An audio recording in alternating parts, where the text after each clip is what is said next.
നബി സല്ലല്ലാഹു അലൈഹി വസല്ലമ ഇപ്രകാരം പറഞ്ഞിരിക്കുന്നു, ലാ യഖ്ലുവന്ന, തനിച്ചാവുകയേ ചെയ്യരുത്, അഹദുക്കും, നിങ്ങളിൽ ഒരാളും തന്നെ, ബിംറഅത്തിൻ, ഒരു അന്യ സ്ത്രീയുമായി തനിച്ചാവരുത്, ഇല്ലാ മഅ ദീ മഹ്റമിൻ, അവൾക്ക് വിവാഹം നിഷിദ്ധമായ ഒരാൾ കൂടെ ഉണ്ടെങ്കിലല്ലാതെ. അതാണല്ലോ മഹ്റം.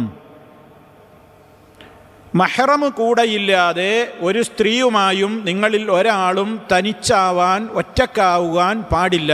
ആരായിരുന്നാലും ശരി, മഹ്റം കൂടെയില്ലെങ്കിൽ അങ്ങനെ ഒരു സ്ത്രീയും ഒരു പുരുഷനും തനിച്ചാകുവാൻ പാടില്ല.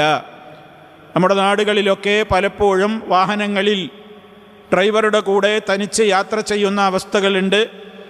അതേപോലെ തന്നെ ആ വിധത്തിലുള്ള പല ഘട്ടങ്ങളിലും തനിച്ച് ഒരു സ്ത്രീയും ഒരു പുരുഷനും ഒറ്റക്കായിത്തീരുന്ന അവസ്ഥകൾ ധാരാളം കണ്ടുവരുന്നുണ്ട്. അതൊക്കെയും അപകടകരമായ പല സംഭവങ്ങളിലേക്കും എത്തിപ്പെടാറുമുണ്ട്. അത് വളരെ ഗൗരവത്തോടുകൂടെ ആലോചിക്കണം. ഒരുപാട് കാലം പരിചയമുള്ള ഡ്രൈവറാണ്, വർഷങ്ങളോളമായിട്ട് നമ്മളെ വീട്ടിലുള്ള ആളാണ്, വിശ്വസ്തനാണ്. അതൊന്നും ഈ വിഷയത്തിൽ ന്യായീകരണമല്ല.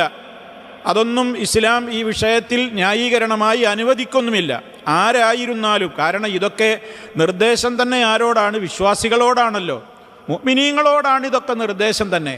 അപ്പം അതുകൊണ്ട് തന്നെ എൻ്റെ ഹൃദയം ശുദ്ധമാണ്, അങ്ങനെയൊന്നും ചിന്തിക്കുന്നില്ല. ചിന്ത വരലാണ് പിന്നീട്. ആദ്യം അശുദ്ധമായിട്ടല്ല, അശുദ്ധമാവുകയാണ് ശുദ്ധമായ ഹൃദയം. എപ്പോൾ? സാഹചര്യങ്ങൾ ഒത്തുകിട്ടുമ്പോൾ. അതാണ് ഇതിലുള്ള വിഷയം.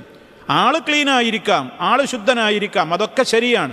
പക്ഷേ സാഹചര്യങ്ങളാണ് മനുഷ്യനെ തെറ്റുകളിലേക്ക് കൊണ്ടുപോകുന്നത്. അതുകൊണ്ട് അത്തരം സാഹചര്യങ്ങളെ ഒഴിവാക്കുവാനാണ് ഇസ്ലാം ഇതിലൂടെ പ്രേരിപ്പിച്ചിട്ടുള്ളത്. അല്ലാതെ എല്ലാവരും ഇങ്ങനെയാണ് എന്നുള്ളതല്ല. ആ സാഹചര്യത്തിലേക്ക് ഒരു പക്ഷേ മനുഷ്യൻ അങ്ങനെ പെട്ടുപോയേക്കും.